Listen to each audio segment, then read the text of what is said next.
अपनी चर्चा आचार्य नेमिचंद सिद्धांत चक्रवर्ती देव द्वारा रचित भ्रूमणसार जीवकांड कर्मकांड के आधार से संग्रहित गुणस्थान प्रवेशिका सम्यक विख्यात गुणस्थान की चर्चा अपनी चल रही है। सम्यक विख्यात कौन से नंबर का गुणस्थान है? तीसरे नंबर का गुणस्थान। पहले गुणस्थान का क्या नाम है?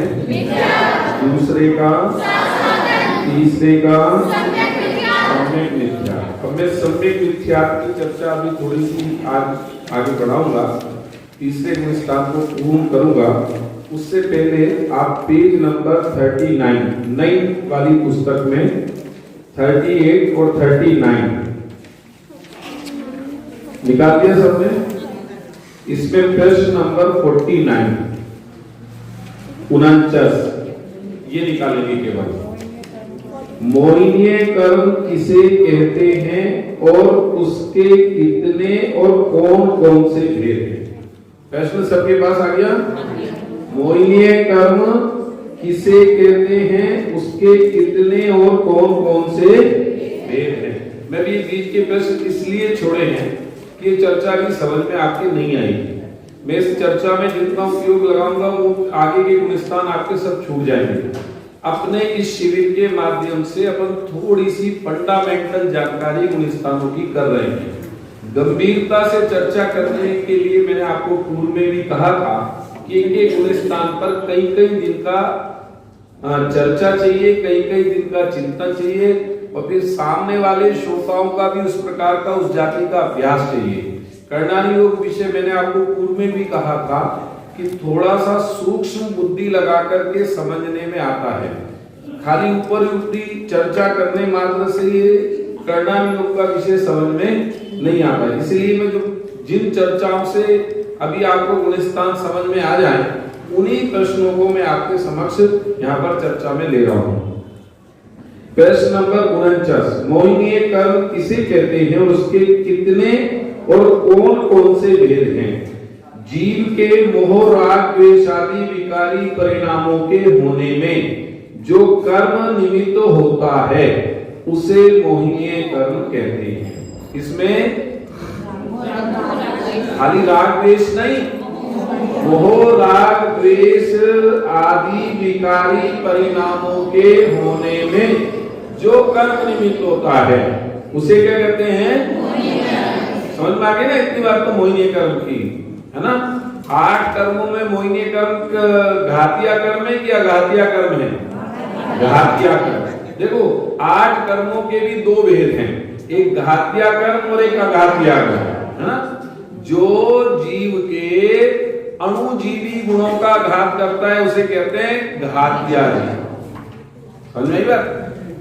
उसे क्या कहते हैं? घातिया कर्म। समझ में आ गई बात? तो घातिया कर्मों में कौन सा कर्म है सबसे बड़ा? मोहिनीय कर्म। देखो 8 कर्मों में भी सबसे बलवान अगर कोई कर्म है तो वह मोहिनीय कर्म है। जिसने मोह को जीत लिया उसने सबको जीत लिया। एक बात, सबसे पहले 8 कर्मों में पूर्णतः नाश भी मोहिनीय कर्म का ही होता है। सुनना ध्यान से। अनंत भगवान कब बनते हैं कि जब पहले 12वें गुणस्थान में वे संपूर्ण मोह की सत्ता को नष्ट कर देते हैं। 12वें गुणस्थान का नाम आएगा क्षीण मोह, अर्थात जिन्होंने मोह का पूरा नाश कर दिया, अर्थात मोहिनीय कर्म को अपनी सत्ता से दूर हटा दिया। 6 कहा था ना, कर्मों का आत्मा से पूर्णतः हट जाना, नाश हो जाना, इसका नाम 6 है ना। तो जब तक मोहिनीय कर्म रहेगा तब तक जीव को पूर्ण ज्ञान, पूर्ण दर्शन और पूर्ण शक्ति भी प्रकट नहीं हो सकती। समझ गई बात? तो 8 कर्मों में सबसे पहले कौन से कर्म का नाश होता है? मोहिनीय कर्म का। आप देखो दुख भी किसके कारण है? राग के कारण है कि ज्ञान के कारण है? कैसी बात कर रहे हो? अभी हमें यही नहीं पता चले कि वहां हमारे बच्चे के चोट लग गई है, हमें ज्ञान नहीं होता तो हमें दुख होता कि नहीं होता? बोलो शिल्पी जी, होता कोई दुख? नहीं होता। तो ज्ञानी दुख का कारण हुआ कि नहीं? जी क्यों नहीं? अरे सब एक साथ नहीं बोलो, मुझे पता है सब हमारे यहाँ अच्छे विद्वान लोग हैं, लेकिन एक एक जना समझाओ कि कैसे। नहीं बस हमें कोई दुर्घटना की अपने प्रियजन की जानकारी मिली, तो जानकारी नहीं मिलती तो हमारे को दुख होता क्या? तो फिर क्या दुख का कारण हुआ? राघवा से नहीं, तो राघवा की ज्ञान हुआ। क्यों? जानकारी का मिलना राग है कि ज्ञान है? ज्ञान से तो नहीं ना। अरे बोलो तो सही। देखो सुनो, हमें जानकारी तो बहुत लोगों की दुर्घटनाओं की मिलती है। हम बहुत सारे लोगों के एक्सीडेंट को सुनते हैं और न्यूज में और चाय नाश्ता करते हुए पढ़ते भी हैं, लेकिन हमें दुख नहीं होता। क्यों? क्योंकि उनसे अपना राग, जिनसे राग जुड़ा हुआ होता है उन्हीं के वियोग होने पर अपने को दुख होता है, और जिनसे राग नहीं होता उनके वियोग अथवा संयोग होने पर सुख दुख भी नहीं होता। तो दुख का कारण कौन? राग। इसलिए हमारे भगवान को भी पता क्या कहते हैं? वीत राग। हमें क्योंकि उनका राग बीत गया है, समाप्त हो गया है। समझ में आई बात? भगवान को अपन क्या, हमारे भगवान को क्या कहते हैं? वीत रागी, क्योंकि उनके राग का नाश हो गया। पहले वीत रागी हुआ जाता है, और वीत रागी नहीं होगी और पहले ही केवल ज्ञान हो जाए तो फिर तो सारी चीज उसको झलके, फिर तो और दुख पैदा हो जाए कि देखो मेरे पूर्व के माता पिता कहाँ, उनकी कैसी कैसी दुर्दशाएं हो रही हैं। क्योंकि अनादि से आज तक अनंत काल व्यतीत हुआ, सगे संबंधी अपने सब बने, हम यहाँ जितने बैठे हैं कभी ना कभी किसी ना किसी पर्याय में भाई बहन माता पिता पत्नी पुत्र सब बने हुए हैं, नहीं बने एक दूसरे से। लेकिन अभी तो ज्ञान नहीं है ना वर्तमान में, तो अब राग बीता नहीं और ज्ञान में वो झलक जाए तो फिर दुख होगा कि सुख होगा? दुख होगा। तो इसलिए पहले वीत रागी होते हैं हमारे, और उसके बाद केवल ज्ञान, केवल दर्शन और केवल अनंत बीजे प्रकट होता है भगवान को 13वें गुण स्थान। समझ में आई बात? 12वें गुण स्थान का अंतिम क्षण राग का नाश होते ही वहीं पर ज्ञानावर्णी दर्शनावर्णी हुई और अंतराय का भी नाश हो जाता है, और 13वें गुण स्थान में भगवान को केवल ज्ञान की प्राप्ति हो जाती है। तो मोहिनीय कर्म कितने प्रकार का? 2 प्रकार का। ठीक है, समझ में आ गई? परिभाषा भी समझ में आ गई, खूब खुलासा कर चुका हूं। दर्शन मोहिनीय और दर्शन मोहिनीय कर्म के कितने और कौन कौन से भेद हैं? बंध की अपेक्षा दर्शन मोहिनीय कर्म एक ही प्रकार का है। बंध की अपेक्षा देखो 8 कर्म है ना, 8 कर्मों में सबसे ज्यादा बंध कौन सी कर्म प्रकृति के उदय में होता है? जिनको दर्शन मोहिनी, मोहिनी नहीं दर्शन मोहिनी। दर्शन मोहिनी की स्थिति में जीव कर्म बांधे तो 70 कोड़ा कोड़ी सागर का बनता है, मिथ्यात्व जिसको कहते हैं, मिथ्यात्व के उदय में। और चारित्र मोहिनीय कर्म के, चारित्र मोहिनीय की स्थिति में जीव विकृत परिणाम करे, पाप करे तो 40 कोड़ा कोड़ी सागर का बंध होता है, और सबका 30, 30, 20 आदि है, बताऊंगा आगे चर्चा आएगी जब। तो सबसे ज्यादा पाप का बंध किसके कारण होता है? दर्शन मोहिनीय। दर्शन मोहिनीय यानी, दर्शन मोहिनीय यानी मिथ्यात्व। दर्शन मोहिनीय यानी देखो आपके किसी के ऊपर, मुकेश जी मेरे आपके ऊपर 99,999 रुपए चाहिए, और मैं आपके पास गया कि भाई साहब मेरे पैसे दे दो। आपने उसमें से 1 9 के बराबर की रकम मेरे को दे दी, तो कितनी? 1 9 हट गया, 999,999 में से 1 9 हट गया, तो कितनी रकम रह गई? कितना बड़ा हिस्सा चला गया? 90% कि 90% हिस्सा चला गया। एक 9 के हटते ही जो रकम 99,999 थी वो केवल 9,999 रह गई। समझ में आई बात? इसलिए कहते हैं जिसने मिथ्यात्व का नाश कर दिया उसका तो अनंत संसार अपने आप ही कट गया। अब उसका संसार में थोड़े ही समय के लिए है बस। समझ में आई बात? आपको पता है आश्रव के 5 कारण बताए, याद है? कौन कौन से? अनंत पीड़े जी बोलो। हाँ हाँ और प्रमाद क्रम है इनका। मिथ्यात्व, अविरति, प्रमाद, कषाय और योग, ये क्रम है। जाने का भी यही क्रम है। पहले मिथ्यात्व जाता है, फिर अविरति जाती है, फिर प्रमाद जाता है, फिर कषाय जाती है और फिर योग जाता है। ये 5 आश्रव के कारण आचार्यों ने गिनाए। तो जिसने मिथ्यात्व रूपी आश्रव का नाश कर दिया, इसलिए तो कह देते हैं कि सम्यक दृष्टि के अनंत संसार का नाश तो हो गया। और सम्यक दृष्टि के भोग भी निर्जरा के कारण। क्यों? क्योंकि वो ज्यादा काल तक संसार में टिकने वाला। समझ में आई बात की नहीं आई? तो पहले नंबर पर किसका नाश करना? बोलो। इसलिए शास्त्रों में ऐसा भी कथन आता है, उसका अन्यथा अर्थ मत निकालना कि मिथ्यात्व को सत्य व्यसनादि से भी बड़ा पाप जानकर, ध्यान से सुनना, मिथ्यात्व को सत्य व्यसनादि से भी बड़ा पाप जानकर पहले छुड़ाया। तो इसका मतलब सत्य व्यसन करने लगे क्या? कि मूर्ख हो तुम। ये प्रेरणा सत्य व्यसन की नहीं दी जा रही। जिसके जीवन से मिथ्यात्व चला जाता है उसके जीवन में सत्य व्यसन तो होते ही नहीं, संभव ही नहीं है।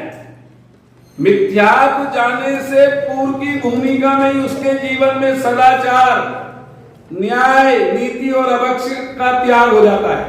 न्याय नीति का पालन करता और अभक्ष का त्याग हो जाता है सम्यक दृष्टि के जीवन में। वो बात नहीं है, लेकिन ये बात कहकर के ये बताया कि शब्द व्यसनादि से भी बड़ा पाप कौन है? मिथ्यात्व है। और हम मिथ्यात्व ही नहीं छोड़ना चाहते। हमसे सब छुड़वा लो। बोलो, उपवास कर सकते हो रेखा भाभी? कि हाँ भैया दो आप, कितने दिन के दिन है?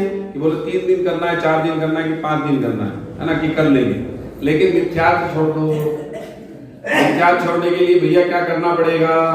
कि 10 मिनट बैठ करके एकांत में विचार करना पड़ेगा, मैं कौन हूँ, मेरा क्या स्वभाव है, ये चरित्र कैसे बन रहा है, इन परिणामों का क्या फल होगा।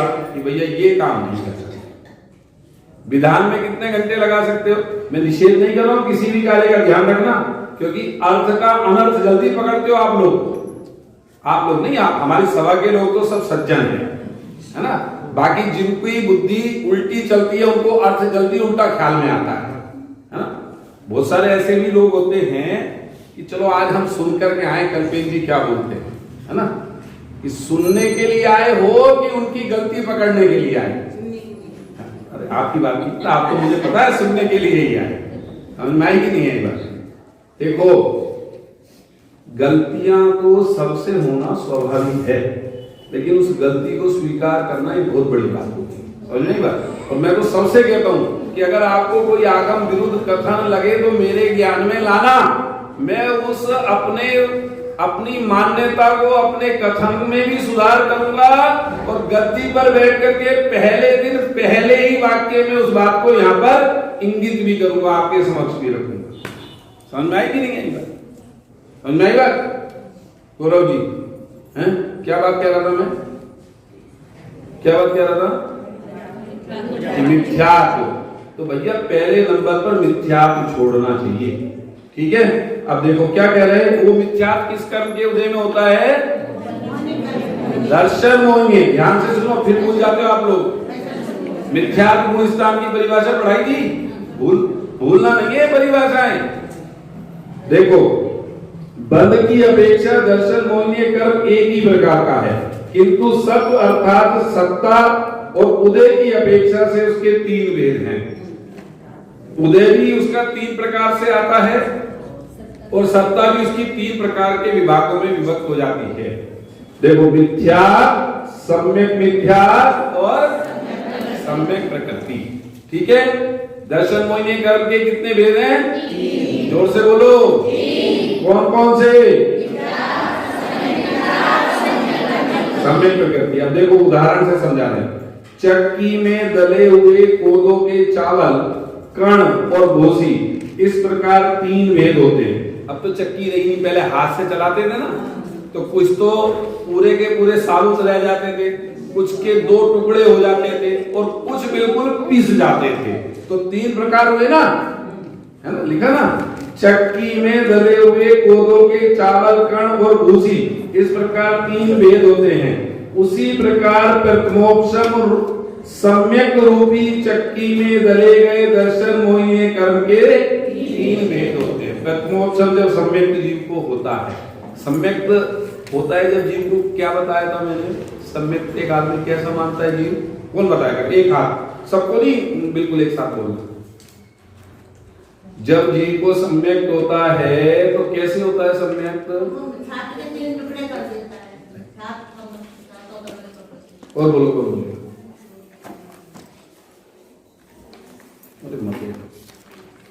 सम्यक दर्शन शेरबालान जी किसका नाम बताया था? अरे बोलो भैया। हाँ, कि जब जीव को ये अनुभूति होवे शरीर में रहते हुए कि मैं इस शरीर से भी ज्ञान स्वरूप भगवान आत्मा ही हूं, इस अनुभूति का नाम सम्यक कहा है जिनागम। बराबर है ना? इस अनुभूति का नाम सम्यक कहा है। तो इस अनुभूति के काल में मिथ्यात्व के तीन टुकड़े हो जाते हैं। ऑटोमेटिक कल उदाहरण भी दिया था और यहाँ चक्की का उदाहरण दिया है। ठीक है, अब देखो मिथ्यात्व किसे कहते हैं? मिथ्यात्व दर्शन मोहिनी कर्म किसे कहते हैं? सर्वज्ञ प्रणीत मार्ग से विमुख होकर, काय से विमुख होकर? सर्वज्ञ प्रणीत मतलब हाँ, जिनेंद्र भगवान के द्वारा कहा गया मार्ग, उससे विमुख होकर। सर्वज्ञ प्रणीत मतलब जिनेंद्र भगवान के द्वारा कहा गया जो वस्तु का स्वरूप, उससे विमुख होकर तत्व श्रद्धा में निरुत्सुक, हिताहित विचार करने में असमर्थ। जब तत्व की बात करें तो बोले नींद आने लगती है, प्रमाद आने लगता है। कहानी किस्सों की बात करें तो किसका मोबाइल बोल रहा है भैया? कोई बात, आप बंद रखिए मोबाइल, मैंने कहा था, है ना, थोड़ा ध्यान रखिए। आपको पाप लगता है, मेरे को कुछ नहीं, आपके कारण सबको विघ्न होता है, है ना? ठीक है। सर्वज्ञ प्रणीत मार्ग से विमुख होकर तत्व श्रद्धा में निरुत्सुक, हिताहित का विचार करने में असमर्थ। जब जीव के मिथ्यात्व कर्म का उदय होता है तो उसे हिताहित की बात नहीं सुनती, मुकेश जी समझ में आई बात नहीं है? बात समझ, उसे बात समझाई जाए तो उसे ऐसा लगता है कि जीव गलत है, समझ में बात। और मिथ्यात्व अर्थात विपरीत मान्यता रूप परिणाम के निमित्त से होने वाले कर्म को मिथ्यात्व दर्शन मोहिनीय कर्म। हिताहित, जीव का हिताहित का विचार करना, जीव का हित काय में है और अहित काय में है? कि जीव का हित संवर निर्जरा में है, संवर निर्जरा मोक्ष में है, और अहित आसरा बंध में है। अब उसका विचार ही नहीं करते लोग, समझ में आई बात? उसको सोचते हैं कि गौरव भाई एक आध बार सुबह से 24 घंटे में एक बार। आपने एक कैलाश सागर जी महाराज को देखा कि नहीं देखा, मैं नहीं जानता, नहीं देखा होगा, है ना? हमारे बहुत सारे लोगों ने देखा है। खतोली वो आई भी है और निश्चय जी पे ठहरी भी है। उनका एक नियम था, ध्यान से सुनना, हरी पत्ती खाने, रात्रि भोजन वाला तो मतलब रात्रि भोजन आदि उसकी तो बात ही नहीं है, लेकिन जो धनिया पत्ती और ये पालक आदि भी खाता वो उनको आहार नहीं दे सकता था, उसके पहले भी त्याग कराते थे। ठीक है कि नहीं पर, क्योंकि धनिया पत्ती आदि खाने योग्य नहीं है ना, तो वो उसका त्याग कराते थे। लेकिन उनको ना एक बीमारी थी, उनकी आंतें उतरती थी, तो वो हर्निया था उन्हें, जिसको हर्निया कहते हैं, उन्हें बड़ी परेशानी हुआ करती थी। और हमने उन्हें देखा है, मैंने भी देखा है कि जब वो हर्निया को ऊपर चढ़ा देते उन आंतों को हाथ से ऐसे ऐसे ऐसे कर करके, उन्हें बड़ी पीड़ा होती थी। लेकिन भाई साहब, आप वो कितनी भी पीड़ा में ग्रस्त हो और आप उनके पास जाकर के ये पाठ चालू करो, केवल आत्मा हूँ आत्मा हूँ आत्मा, मैं सदा ज्ञायक स्वभावी आत्मा, जीव हूँ मैं जीव हूँ, जीव हूँ मैं जीव हूँ। तो उन्हें ऐसा लगता था जैसे उन्हें कोई टॉनिक मिल गया, तो उन्हें चेतना आ जाती थी, वो परेशानी भूल जाते थे और ध्यान रूढ़ होने लगे। अपन है तो जीव, और अपनी जब चर्चा चलती है तो तब तो हमें आने लगता है प्रमाद, और जब हमारी शरीर की चर्चा चलती है तो अब तो हम सचेतन हो जाते हैं। समझ आई बात? वो मुनिराज यहाँ आए हो और फिर उनकी अंत में समाधि भी हुई है, समझ में आई बात? लेकिन विचार करो जरा गंभीरता से, क्या कि जीव का हित काय में है और अहित काय में, इसका ही हमारे को विचार नहीं है। जीव मतलब, जीव मतलब बोलो, जीव मतलब मैं, पड़ोसी की बात नहीं। ये जिनवाणी किसके लिए लिखी गई शैलबाला आंटी? बोलो किसके लिए? मेरे लिए। हमारे ये धर्म पिता हैं। आचार्य भगवान कौन है? हमारे धर्म पिता। वो एक बच्चों को हम पाठशाला में सिखाते हैं, Arihant is my father, Jinvani is my mother, oh my brother it is to be Arhant. ऐसे सिखाते ना कि अरहंत पिताजी मेरे, जिनवाणी माता मेरी। बोलो हैं? ये हमारे धर्म पिता ने लिखी, ये वसीयत है हमारे लिए कि अगर तुम्हें सुखी होना हो तो इस मार्ग का अनुकरण करो। सर्वज्ञ प्रणीत। इसलिए हम किनकी संतान? इनकी संतान। समझ में आई कि नहीं आई बात? बोलो, जिन लौकिक माताएं तो बच्चों को सुलाती हैं और ये जिनवाणी माता जगाती है। तू जाग चेतन जाग। आता ना एक भजन, मेरे को तो कम रहते हैं यार। बोलो, विचार करो। इसलिए लिखा कि हिताहित का विचार करने में असमर्थ, मिथ्या अर्थात विपरीत मान्यता रूप परिणाम से होने वाले कर्म को मिथ्यात्व दर्शन मोहिनीय कर्म कहते हैं। अब सम्यक मिथ्यात्व किसे कहते हैं? जिस गुण स्थान की चर्चा अपन कर रहे हैं उसकी वो इसीलिए परिभाषा यहाँ को दिखती है। सम्यक मिथ्या दर्शन मोहिनीय कर्म किसे कहते हैं? बेटा आगे ध्यान रखो, गलत। प्रक्षालित क्षीणा क्षीण मद शक्ति वाले कोदों के समान मिश्र श्रद्धान में निमित्त होने वाले कर्म को सम्यक मिथ्या अर्थात दर्शन मोहिनीय कर्म, मिश्र दर्शन मोहिनीय कर्म कहते हैं। उसमें भी उदाहरण दिया है, अभी अपन ने जब पढ़ी थी कल परिभाषा में, कि दही और गुड़ के स्वाद के समान, माने जैसे दही का स्वाद खट्टा, गुड़ के स्वाद मीठा। तो जो सम्यक मिथ्यात्व नामक गुण स्थान है उसमें ना तो वो जीव सम्यक्त्वी है और ना वो जीव मिथ्यात्वी है, वो मिश्रित परिणाम वाला है। समझ में आएगा कि नहीं आएगी? तो ये दर्शन मोहिनीय कर्म के निमित्त से होता है। समझ में आई बात? सम्यक मिथ्यात्व कर्म के उदय में जीव का ऐसा परिणाम बनता है। समझ में आ रही बात आपके? नहीं, देखो जब जीव के सम्यक मिथ्यात्व कर्म का उदय होता है ना, हर कर्म के उदय में जीव के परिणाम होते हैं। ठीक है, जब पाप का उदय आता है तो जीव पाप रूप प्रवृत्ति करता है, पुण्य का उदय आता है तो पुण्य रूप प्रवृत्ति करता है। ऐसी जब जीव के मिथ्यात्व रूपी कर्म का उदय आता है तो वो कुरूप उदय कुधर्म आदि को मानता है अथवा इस शरीर में आत्मबुद्धि करता है।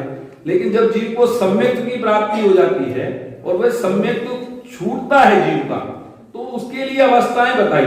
तो एक अवस्था ऐसी कही कि अभी ना तो वो ऐसी अवस्था में आता है, ना तो उस अवस्था को मिथ्यात्व कह सकते हैं और ना उस अवस्था को सम्यक कह सकते हैं। उसको मिश्र रूप अवस्था कहते हैं, तो उसका नाम लिया सम्यक मिथ्यात्व। समझ में आ गई बात सबके? नहीं आ रही है कोई बात नहीं, अभी आगे बढ़ो। ठीक है, मुझे पता नहीं आ रही है समझ, लेकिन फिर भी आगे पढ़ो और थोड़ा सा आगे बढ़ते भी है। सम्यक प्रकृति दर्शन मोहिनीय कर्म किसे कहते हैं? छायोपशमिक सम्यक में चलमल अगाढ़ दोषों से उत्पन्न होने में निमित्त होने वाले कर्म को सम्यक प्रकृति अर्थात दर्शन मोहिनीय कर्म कहते हैं। समझ में आ गई बात कि जीव को एक क्षयोपशम सम्यक होता है, अभी करूंगा उसकी चर्चा चौथे गुण स्थान में। तो सम्यक में चलमल अगाढ़ दोष लगते हैं, है ना? तो उन चलमल अगाढ़ दोषों को किस कर्म के उदय में लगते हैं? कि सम्यक प्रकृति कर्म के उदय में सम्यक में वे दोष लगते हैं। यहाँ सम्यक दृष्टि तो है जी, समझ में आ गई बात? यहाँ सम्यक दृष्टि है जी, लेकिन उसके सम्यक में 3 प्रकार के दोष बताए, चलमल अगाढ़। ठीक है, बताऊंगा। अभी यहाँ सम्यक की चर्चा नहीं है, अभी तो मुझे तीसरे गुण स्थान को समझा करके चौथे में पहुंचना है। अभी एक या 2 प्रश्न और लूंगा केवल। चारित मोहिनीय कर्म किसे कहते हैं? है ना, मोहिनीय कर्म के 2 भेद करे थे ना, दर्शन मोहिनीय और चारित मोहिनीय। तो अब चारित मोहिनीय कर्म किसे कहते हैं? सम्यक दर्शन ज्ञान पूर्वक राग द्वेष की निवृत्ति में आत्म स्थिरता रूप चारित्र की अप्रकटता में निमित्त होने वाले कर्म को चारित्र मोहिनीय कर्म कहते हैं।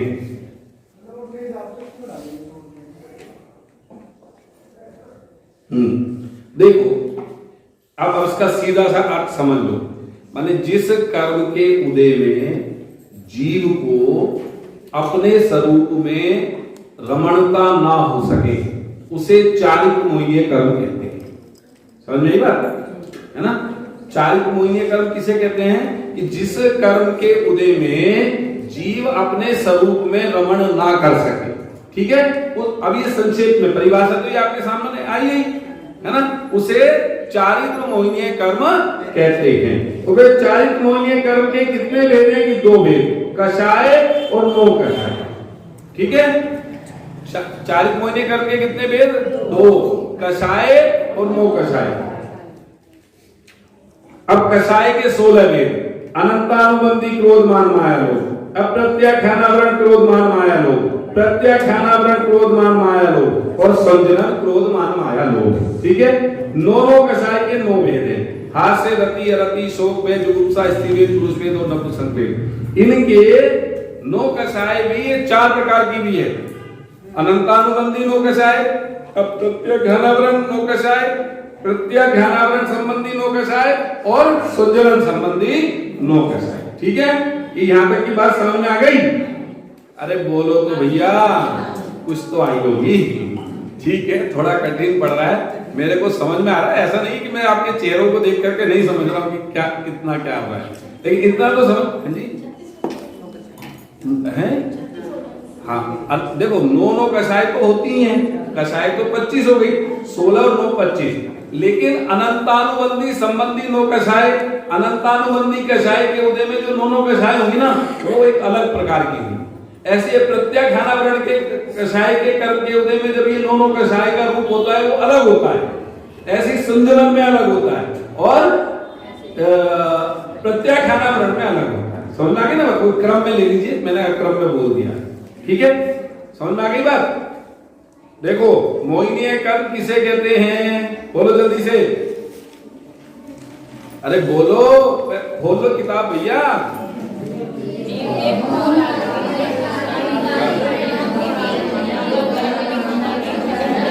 सुनो सुनो सुनो सुनो भैया, ये नहीं, जीव के मोह राग द्वेष रूप परिणामों के होने में जो कर्म निमित्त होता है उसे मोहिनीय कर्म कहते हैं। इतनी सी परिभाषा भी याद रखोगे तो चलेगा। जीव के, अभी ध्यान से सुनो, जीव के मोह राग द्वेष रूप परिणामों के होने में जो कर्म निमित्त होता है उसे मोहिनीय कर्म कहते हैं। वो कितने प्रकार का, 2 प्रकार का, दर्शन मोहिनी और चारित्र मोहिनी। दर्शन मोहिनीय कर्म कितने प्रकार का, 3 प्रकार का।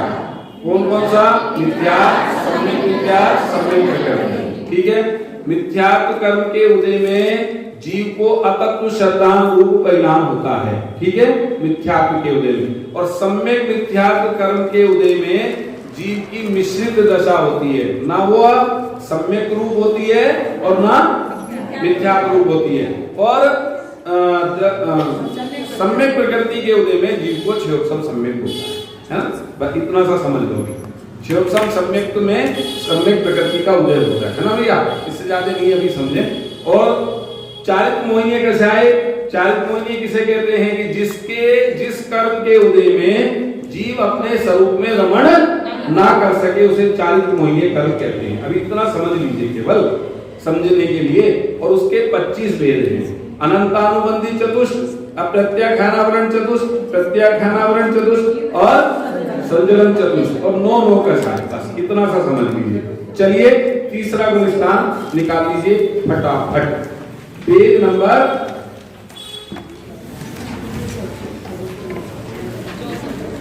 बोलो भैया, पेज नंबर है 64। ठीक है, कल अपनी चर्चा हो ही गई थी, ये चर्चा मैंने आपको यहाँ पर भी समझा दी है। एक बार गाथा को अपन पढ़ लेते हैं। सम्मामि च्युतये जतंतर सव्वघादिक जतेने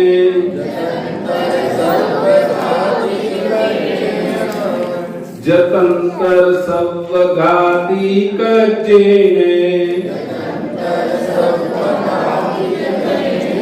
नये सम्मिच्छं पीये सम्मिस्सो होदि परिणामो।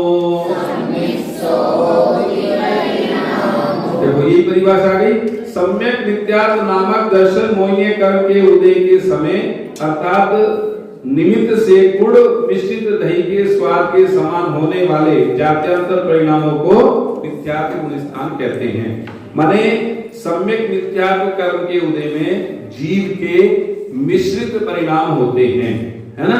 और मिश्रित परिणाम कैसे होते हैं कि ना वह सम्यक रूप होता है और ना मिथ्यात्व रूप होता है। और चारित्री से गुण स्थान में मिथ्या चारित्री है, क्योंकि सम्यक नहीं है। ठीक है, और इसका अंतर्मूरक काल, इसका समय छोटा अंतर्मूरक और उत्कृष्ट बड़ा अंतर्मूरक दोनों हो सकते हैं, है ना। सम्यक मिथ्यात्व गुण स्थान में अभी आगे मतलब इस गुण स्थान में जीव कितनी देर रह सकता है। अच्छा एक बात सुनो, आप मैं कहता हूँ ना ये इस गुण स्थान में जीव कितनी देर रह सकता है, तो आप रहने का मतलब क्या समझते हो, पहले ये तो बताओ। हाँ, मतलब कितनी देर परिणाम इस गुण स्थान वाले हो सकते हैं, समझ में आई बात। चलिए, गमनागमन, यहां से ऊपर गमन चौथे में और तथा नीचे की ओर गमन मिथ्यात्व में होता है। जीव इस गुण स्थान से ऊपर की ओर जाएगा तो चौथे में, और नीचे की ओर जाएगा तो पहले में जाएगा। ठीक है, पहले, चौथे और पांचवे, पहले, चौथे, पांचवे और छठे गुण स्थान से ही यह सम्यक मिथ्यात्व में आगमन होता है। आता कहां है, तो कौन कौन से गुण स्थान से है। देखो जाने में तो बता दिया कि जाएगा इस गुण स्थान से कौन से में, या तो पहले में या चौथे में, और आएगा कौन कौन से। ठीक है, पहले, चौथे, पांचवे, छठवे गुण स्थान से ही यहाँ सम्यक मिथ्यात्व में आगमन होता है, और यहाँ जीव मरण नहीं करता है। चलिए बस इतनी सी बात यहाँ पर, ये अपनी आज अपनी तीसरे गुण स्थान की हो गई। ठीक है, समझ में आ गई बात? अरे आ गई। चलिए अब चौथे गुण स्थान की चर्चा। चौथे गुण स्थान का नाम है अविरत सम्यक गुण स्थान। अ माने नहीं, है ना, और विरत मतलब जो विरत नहीं है। काय से विरत नहीं है? नहीं भैया, जो दो प्रकार का संयम होता है, जिसके जीवन में प्राणी संयम और इंद्रिय संयम नहीं होता है, माने जिसके जीवन में वृत्ताधिक नहीं होते हैं लेकिन सम्यक दर्शन होता है। अविरति कहा ना, जिनके जीवन में पापों से विरति नहीं होती है। समझ में आई बात? समझ में आ रही बात? अब वो कौन दोनों भाई में अभी उसका खुलासा करूंगा। चलिए, आचार्य श्री नेमीचंद ने गोमटसार जीवकांड गाथा नंबर 26 और 29 में अविरत सम्यक गुण स्थान की परिभाषा निम्नानुसार दी है। ठीक है, सत्तण हम उब समदो उब सम सम्मोखया दुखयोया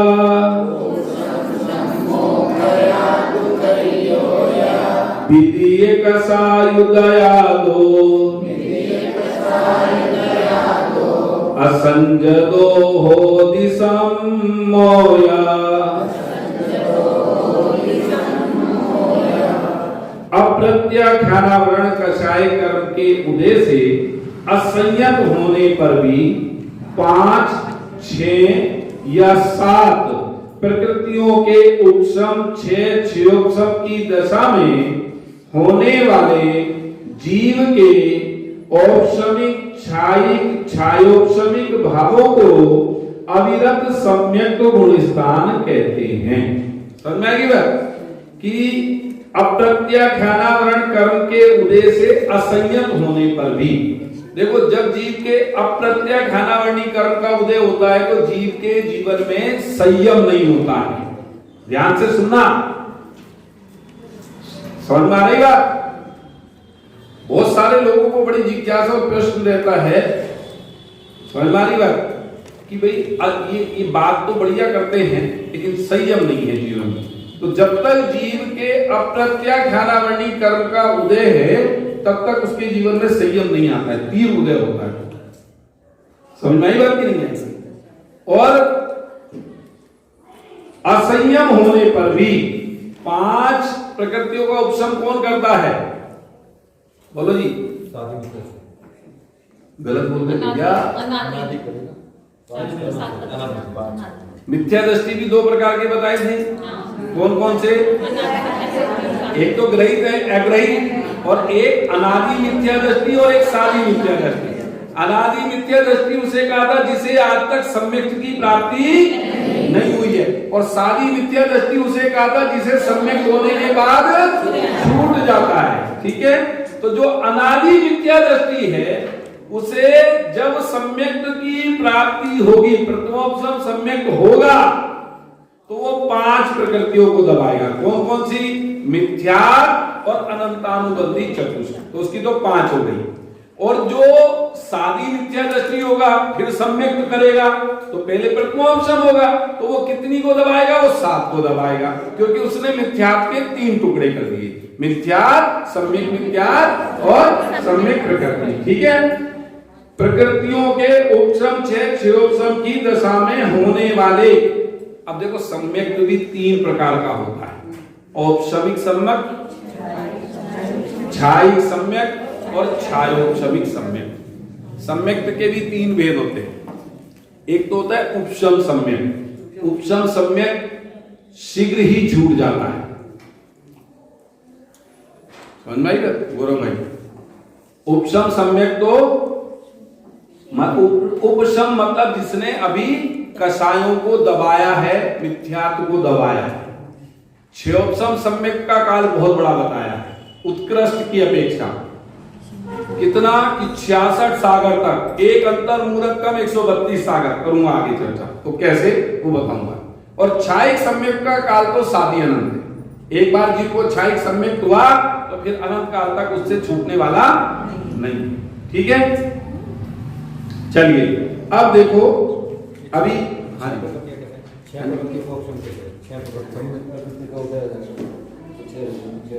जब जीव को, अभी मैंने क्षयोपम सम्यक की परिभाषा नहीं बताई है, तो क्षयोपम सम्यक में जीव के कितनी प्रकृतियों का उपशम करेगा कि अनंतानुबंधी 4 मिथ्यात्व और सम्यक मिथ्यात्व और सम्यक प्रकृति का उदय होगा। उसके उदाहरण भी दूंगा, समझाऊंगा, ध्यान से सुनना। अब देखो नो इंद्रियेषु विरदो,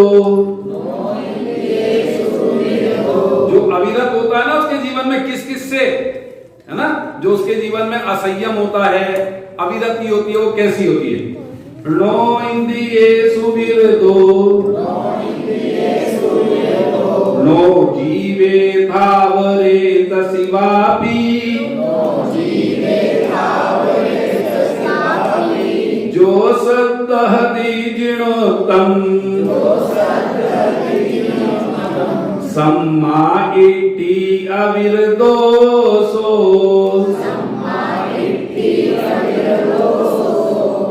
देखो अब इसमें दिखा ना, नो इंद्रियेषु, है ना, 5 इंद्रियों से, है ना, विरदो, जो विरत नहीं है, हैं, नो जीवे थावरे तसिवापि, स्थावर और त्रस से जो विरत नहीं है ना, जो सत्तहरि जीर्णोत्तम, सम्मा इति अविरदो सो, जो परिणाम सम्यक दर्शन से सहित हो परंतु 5 इंद्रियों के विषयों से और त्रस स्थावर की हिंसा से अविरत हो, अर्थात एक देश या सर्वदेश किसी भी प्रकार के संयम से रहित हो, उस परिणाम को अविरत सम्यक गुणस्थान कहते हैं।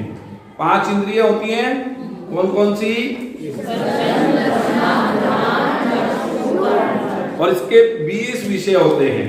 स्पर्शन के 8, रसना के 5, ग्रहण के 2, चक्षु के 5 और कर्ण के 2। ठीक है, ठीक है, कर्ण के 2, है ना, सुस्वर और दुस्वर, है ना, ऐसे 2 भेद, अभी भेदों में नहीं जा रहा हूं। तो 5 इंद्रिय और छठा कौन? मन। ठीक है, 6 होगी, 6 इंद्रिय भी कह दिया जाता है। आप कभी सोचो कि 6 इंद्रिय कैसे कह दिया? 5 इंद्रिय और छठा मन, तो 6 तो ये हो गई। और स्थावर कितने प्रकार के होते हैं? कौन कौन से? बराबर, पृथ्वी कायिक, जल कायिक, अग्नि कायिक, वायु कायिक और प्रत्येक वनस्पति कायिक। ठीक है, और छठे नंबर पर त्रस। त्रस में कौन कौन से आ जाते हैं? 2 इंद्रिय, 3 इंद्रिय, 4 इंद्रिय, पंचेंद्रिय, संगी और असंगी। तो 5 स्थावर और छठा त्रस, 6, 5 इंद्रिय और छठा मन, जो इन 12 प्रकार से जिसके जीवन में ना इंद्रिय संयम है और ना प्राणियों की हिंसा से जिसके जीवन में विरति, मतलब उसके जीवन में पंचेंद्रिय जीवों की संगी की भी और असंगी की भी कदाचित हिंसा पाई जाए। समझ में आ गई बात? देखो लिख रहा है इसके अंदर, त्रस स्थावर की हिंसा से अविरत हो, अर्थात एक देश या सर्वदेश किसी भी प्रकार के संयम से रहित हो। सम्यक दृष्टि के जीवन में किसी प्रकार का संयम नहीं होता। अब ये किसी के घर की बात नहीं है। आप सोचो कि मैं अपने घर की बात कह रहा हूं, और देखो ये नेमीचंद सिद्धांत चक्रवर्ती देव ने गाथा में लिखा है, भाई साहब अब ये ना तो सोनगढ़ की बात है ना ये जयपुर की बात है, ये तो आगम की बात है। अब समझनी तो आगम की बात पड़ेगी भाई साहब। देखो अपनी अपनी तो आप नहीं चला सकते। हमारे देखो हमारे लिए सर्वोपरि कौन? गौरव भाई, जिनवाणी। जिनवाणी जो बात कहती हो, जिन आगम जो कहता हो, वो बात सर्वोपरि। सम्यक दृष्टि के जीवन में रंज मात्र भी संयम नहीं होता, लेकिन ध्यान से सुनना, तो इसका मतलब वो रात को भी खाता होगा, अभक्ष भी खाता होगा, सब काम करता होगा कि नहीं। ध्यान से सुनना, सदाचार होता है उसके जीवन के अंदर, न्याय पूर्वक कमाना, नीति पूर्वक कमाना और अभक्ष का त्याग होता है। आप सोचो रात को खाना खाते खाते सम्यक हो जाए, आलू मूली गाजर प्याज खाते हुए तुम्हें सम्यक हो जाए और चाट पकौड़ी की ठेली पर खड़े होकर के चाट चाटते हुए सम्यक की प्राप्ति हो जाए, सो संभव नहीं है। इतना सदाचार तो उसके जीवन में होता। देखो अच्छा एक बात बताओ गौरव भाई, इस बात को कहते कि नहीं कहते कि अपन ने रात्रि का भोजन क्या कर रखा? अच्छा कहते कि नहीं कहते? सब कहते हो कि नहीं कहते हो? अरे मुंह से तो बोलो, कहते हो। अच्छा आपने कौन सा कोई बड़ा काम कर रखा है? फिर क्यों कहते हो कि रात्रि भोजन का त्याग कर रखा है? रात्रि में भोजन करने लायक है? अरे बोलो तो सही। तो फिर काहे के लिए अहंकार करते हो कि मेरा? अच्छा रात्रि में पानी नहीं पीते साहब अपन, तो रात्रि में पानी नहीं पीते तो पीने लायक है रात्रि में पानी? देखो इसमें बात जरा सी दम गई, क्योंकि अपन 90% पीते हैं, है ना? समझना। देखो मैं भी पीता हूं, लेकिन भाई साहब रात्रि में पानी पीने लायक है ही नहीं, तो इसके इस त्याग का अहंकार काहे को करना? अच्छा एक बात बताओ, क्यों गौरव भाई एक बात क्यों नहीं कहते आप? क्या कि देखो मैं मल मूत्र का त्याग करता हूं, किसी को कहते सुना? अरे बोलो तो सही। ये भी कोई बात कहने की है? तो रात्रि में भोजन भी कोई करने लायक है? रात्रि में पानी पीने भी कोई लायक है? आलू भी खाने लायक है, मूली भी खाने लायक है, प्याज भी खाने लायक है, गाजर भी। ये जैनियों की सभा में इनके त्याग की चर्चा होनी नहीं चाहिए। जैनी मतलब जिसके जीवन में सदाचार पाया जाए, जिसके जीवन में रात्रि भोजन होता ही नहीं, जिसके जीवन में कंदमूल का सेवन होता ही नहीं, जिसके जीवन में अभक्ष का सेवन होता ही नहीं। लेकिन मजबूरी ये हो गई कि आज सबसे ज्यादा आवश्यकता हमारे को ही होगी।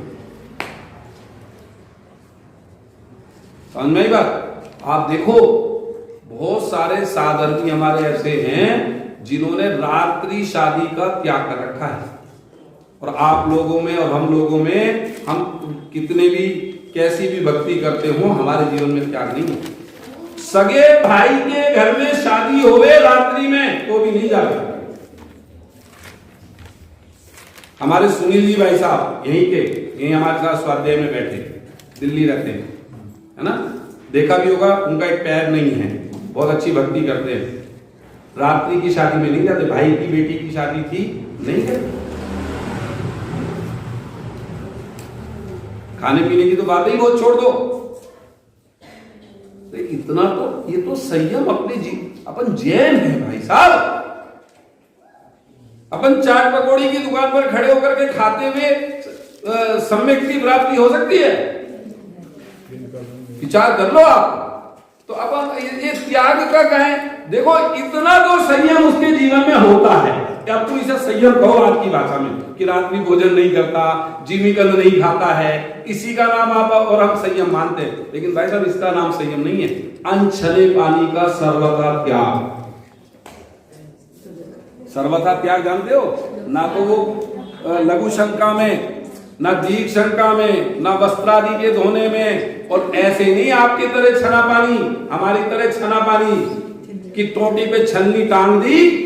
और छलनी कह रहा हूं मैं शब्द, क्योंकि उसमें को तो कुछ भी पार हो जाए, और वो भी 1 साल और 6 महीने तक, जब तक वो सड़ करके लाल पीली नहीं हो जाए तब तक तो हमारे घर से उतरती भी नहीं टोटियों पे से। उसका नाम छना पानी है क्या? बोलो जी, उसका नाम है छना पानी? अच्छा एक्वागार्ड का नाम तो छना पानी होगा? अपन ने आज स्टेटस सिंबल बना लिया एक्वागार्ड का पानी। भाई साहब महापापी जीव हो आप। अब जो एक्वागार्ड जिन्होंने घर में लगा करके और बड़ा स्टेटस सिंबल मानते हो, वो जैन नहीं। बुरा मत मानना मेरी बात, और मानो तो चलो मान भी लेना, क्या बिगड़ रहा है? समझना, एक्वागार्ड में आपने सारे जीवों को तो वही मार दिया उस दवाई के कारण। अब पानी छाने तो कौन छाने? महिलाओं को तो बेचारों को फुर्सत ही नहीं है पानी छानने की, और पानी कदाचित छान भी लेवे तो फिर उसकी जीवानी कौन करे? जीवानी भी हो जावे तो फिर वो मर्यादित जल कैसे रहे? इतना सारा काम, पहले ही बहुत सारा काम रहता है भाई साहब। आप तो एक नए काम और बता रहे हो। बोलो कल से कक्षा में आवे कि नहीं आवे? हैं? कि देखो ये अगर आप करते हो ना तो ये किसी दूसरे के लिए नहीं करते हो, अपने लिए कर रहे हो। समझ में आ रही बात राजकुमार जी? विचार करो गंभीरता पूर्वक। बोलो अब अभी अपन व्रत करते हैं अगले दिन का, तो बोलो कैसे करते हैं व्रत? विचार करना गंभीरता पूर्वक। तो मैंने कहा सम्यक दृष्टि, अविरत सम्यक दृष्टि के जीवन में कोई भी व्रत नियम संयम नहीं होता, लेकिन फिर भी वो मोक्ष मार्गी है, जिनेंद्र भगवान का लघु नंदन है और मिथ्या दृष्टियों की अपेक्षा श्रेष्ठ है, महान है।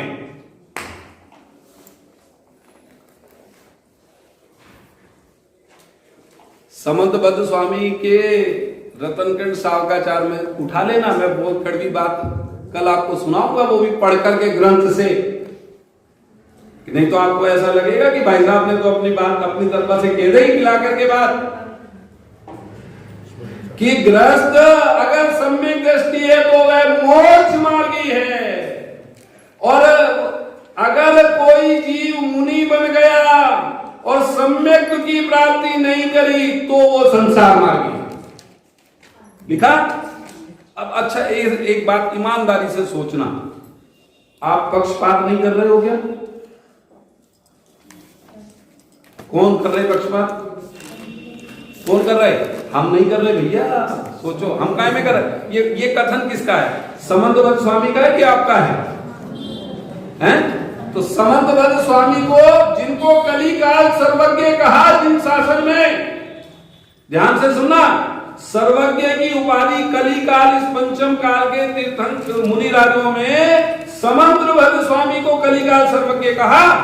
उन्होंने लिखी है बात कि अगर जीव गृहस्थ में है और सम्यक दर्शन की प्राप्ति कर ली तो वह मोक्ष मार्गी, और कोई जीव मुनि होवे और सम्यक की प्राप्ति नहीं की हो, 28 मूल गुणों का निरतिचार पालन करता हो जय भगवान जी, तो वो है संसार मार्गी।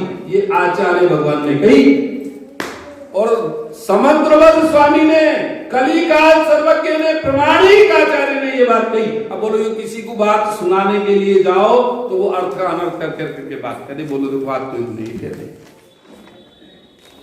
जिनवानी को खोल के पढ़ो तो सही। देखो पढ़ने का तो समय गौरव भाई हमारे पास है नहीं, है ना? है कि नहीं बात? पढ़ेंगे तो नहीं लेकिन मानेंगे। हाँ बोलो। कलिकाल से क्या अभिप्राय है? कलिकाल माने इस पंचम काल की बात,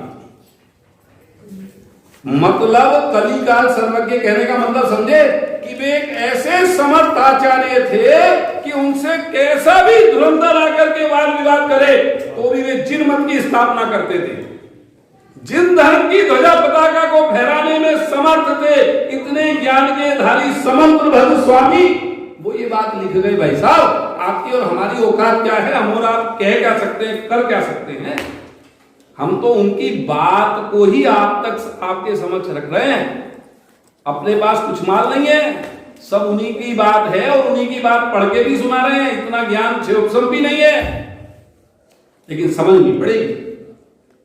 सम्यक की महिमा इसलिए नहीं गाई क्योंकि सम्यक के बिना धर्म का प्रारंभ ही नहीं होता भाई साहब जिनागम के अंदर। समझ में आई भाभी जी? कि किसकी हमारी और आपकी गलती नहीं भैया। देखो 2 और 2 कितने होते हैं अजय भाई साहब? कि 4, कि मैं तो नहीं मानता 4, मैं तो 6 मानूंगा। भाई तू मान लो 6, तेरे मानने से 6 हो जाएंगे तो तू 6 मानता। ये बात तो सच्ची है। जब तक उसकी मान्यता में 6 ही है तो वो तो 6 ही मानेगा, और उसके लिए वो 2 और 2 6 ही है। लेकिन ज्ञानियों के लिए वे 2 और 2 6 नहीं होते हैं। जय भगवान जी, समझ में आ रही बात? देखो एक उदाहरण दिया शास्त्र के अंदर, गधा मिश्री खा करके मर जाए राजकुमार जी, तो ज्ञानी मिश्री खाना छोड़ देते हैं? अरे तो किसी गधे को आपने मिश्री खिलाई, वो कदाचित मर गया, आयु पूरी हो रही थी उसकी, तो आप क्या कहोगे कि काहे से मरा गधा? तो फिर मिश्री खाना छोड़ रहे? बोलो कोई जिनवाणी को पढ़ के अपने गृहित मिथ्यात्व का पोषण करने लग जाए तो जिनवाणी पढ़ना छोड़ दें? अरे जिनवाणी तो मोक्ष मार्ग को दिखाने वाली है, जिनवाणी तो मिथ्या मार्ग का खंडन करने वाली है। इसलिए जिनकी उपादान योग्यता तैयार होती है, जिनका काल पकता है, उनको जिनवाणी उनके मोक्ष मार्ग को प्रशस्त करती है। और जिनकी होनहार खोटी होती है, जिन्हें अभी दीर्घ काल तक संसार में रहना होता है, कि जिनवाणी को ही अपने संसार के बढ़ाने में निमित्त बना लेते हैं। बोलो क्या करें? हमारे हाथ की बात थोड़ी, ऐसा लिखा टोडरमल साहब ने मोक्ष मार्ग प्रकाश। आपको पता है 3 प्रकार के निश्चयभाषी, वो निश्चयभाषी, व्यवहाराभाषी और रुपयाभाषी, 3 प्रकार के भाषी होते हैं। जैन होते हैं, अजैन नहीं होते। और पता है कैसे होते हैं वे? खूब शास्त्रों का अध्ययन करने वाले, लेकिन अर्थ नहीं समझ पाते, अर्थ का अनर्थ कर लेते हैं। उभयाभाषी ऐसा भी, जैसा भी हमारे भाई साहब ने उस दिन कहा था कि ऐसा भी है, आप भी कहो आपकी भी सही, हम कहें हमारी भी सही। भाई दोनों राड किस बात की है ना? निश्चय ने भी सही और व्यवहार ने भी सही है, तो दोनों सही। लेकिन जब जिस अपेक्षा, जिसका कथन जैसे किया जाए उस अपेक्षा, अब अपेक्षा हटा दो और अपने मत का पोषण करने लग जाओ तो भाई साहब तो फिर तो जिनवाणी में नहीं है। मैंने उदाहरण दिया था, उदाहरण दे के बाद समाप्त करता हूं, समय हो गया। चौथा गुणस्थान बहुत गंभीर है। देखो आप लोगों के चतुर्थ गुणस्थान की भूमिका समझ में आ गई ना, तो आप पूरे के पूरे 14 की समझ जाओगे। मैं फिर बहुत तेजी के साथ आगे बढ़ूंगा, इसलिए मैं इतना प्रयास अब ये 10 दिन 12 दिन मैंने यहां तक आने में लगाए हैं, है ना? तो आप समझो मैं क्या बात कहने जा रहा था।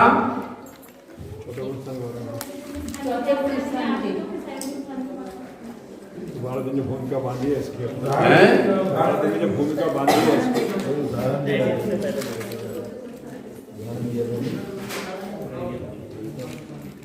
देखो